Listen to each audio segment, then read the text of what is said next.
All right, so you're ready to boost those English skills, huh? Specifically when it comes to talking about hobbies. Well, you've come to the right place. Absolutely. We're going to take a deep dive into an episode from English Unlocked, talking about hobbies. And believe me, by the end of this, you'll be chatting about your passions like a pro. I know tackling a new language can be a bit daunting, but that's why we're here. We're going to distill all those key takeaways. We want to make them fun and, most importantly, memorable for you. Because, being able to talk about hobbies in English is like unlocking a whole new level of communication. It really is. New friends, different cultures, that confidence boost you get when you can express yourself. Oh, totally. I mean, think about it. Hobbies are like these universal connectors. It doesn't matter where you're from or what language you speak. Hobbies can bridge those gaps and help you find common ground. It's like the episode pointed out, hobbies can be an amazing way to practice English, especially if you're a little shy. Instead of feeling pressure to talk about all this complex stuff, you can just share something you genuinely love. Right. It's like a built-in conversation starter. It takes the pressure off. I remember the episode really hammered home the point of using strong, vibrant words to describe your hobbies. Oh, yeah. Words like creative or relaxing or even just that word passion. It makes a huge difference. You could say, I like photography, and that's fine. Yeah. But when you say photography is my passion, suddenly you're not just stating a fact, you're painting a picture. And that makes the conversation so much more engaging for everyone involved. It's true. It reminds me of this time. I was at this language exchange, and I was feeling so awkward, like a fish out of water. But then I started talking about my love for hiking, and it just clicked. That bit. Yeah. Suddenly, I wasn't just reciting words from a textbook. I was sharing a part of myself, and people were responding to that. Absolutely. And that's where this English Unlocked episode really comes in handy, because it arms you with phrases you can actually use in real-life conversations. Oh, yeah, those were great. Phrases like, I'm really into, or what I love most about it is, and even giving examples for how to ask about other people's hobbies. So important. Because it's not just about talking at someone, right? It's about making that connection. Exactly. It's all about those follow-up questions, how did you get into that? Or what do you find most rewarding about it? That's how you show that genuine interest. And that's what makes people feel seen and heard. It's like you're not just exchanging information, you're building a rapport. And speaking of showing, not just telling, remember that cool tip they gave about using visuals? If you're talking about photography, why not pull out your phone and show a picture you've taken? Oh, yeah. It just adds another dimension to the conversation. Especially for visual learners. And it helps break down those language barriers, too, because a picture can speak 1,000 words, even if you haven't quite mastered all the English words just yet. It's true. And, I bet some of you listening are thinking, what if I mess up? Or what if I use the wrong word? Or my grammar isn't perfect? Happens to all of us. Oh, all the time. Especially when I first started practicing English, I was so self-conscious. Totally normal. But what's great is the episode addressed that fear head on. They said it's okay to be honest and just say, hey, I'm still learning English, so bear with me. Right. Most people appreciate that honesty. Yeah. And chances are they'll be happy to help you out. It's true.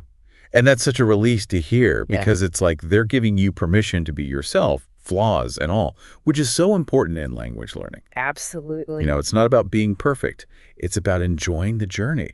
And speaking of journeys, I remember they had this great point about avoiding jargon overload. Yeah, it's like you might be super passionate about, coding, but if you start throwing around words like API and algorithm without any explanation, people are going to be lost. Exactly. You've got to find that sweet spot, right? Yeah. Sharing your excitement, but also making sure the other person feels included.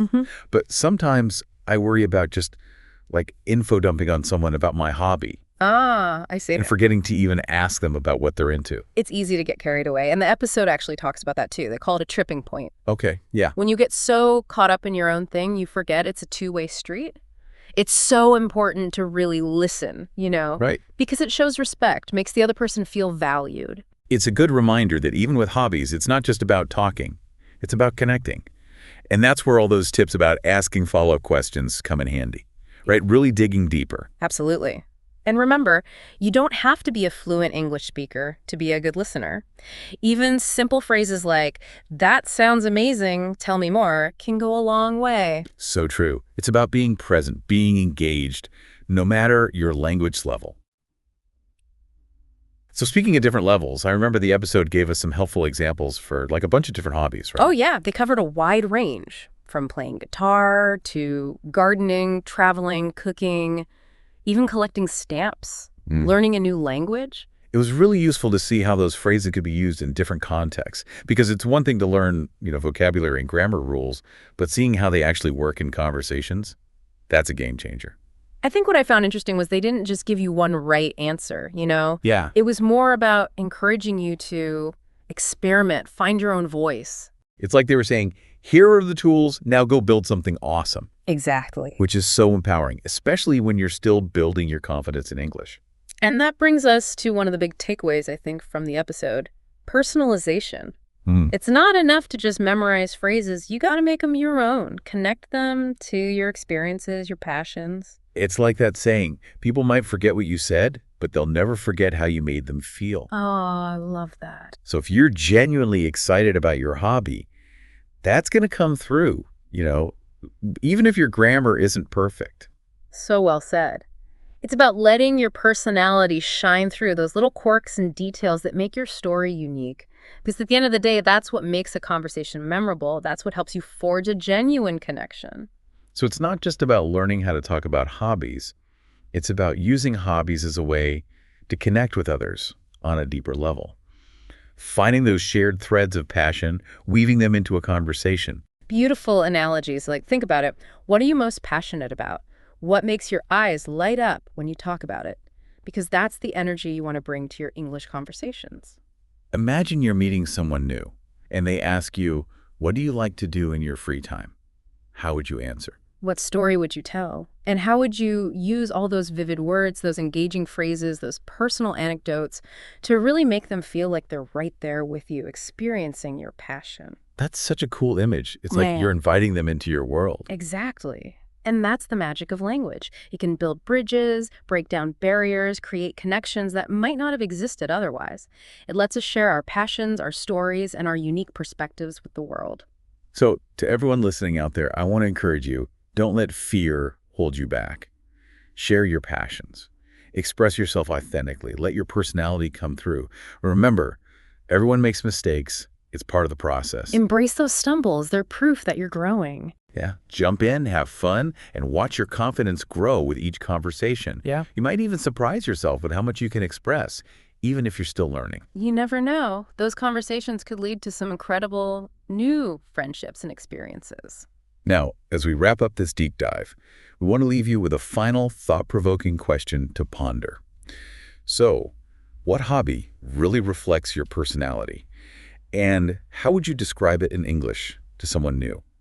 Think about those power words we've talked about, those phrases that stuck with you, and all those personal touches that make your story, well, yours. It's a challenge for sure, but a fun one. I mean, this whole deep dive has been about so much more than just the nuts and bolts of language, Oh, absolutely. It's about using those tools to really connect with someone, to share the things that make you light up, and who knows, maybe even inspire them a little along the way. Exactly. It's like making the world just a little bit brighter, one conversation about a beloved hobby at a time. So go out there, practice what we've talked about, and let those passions lead you to some amazing new friendships and experiences. The possibilities are endless.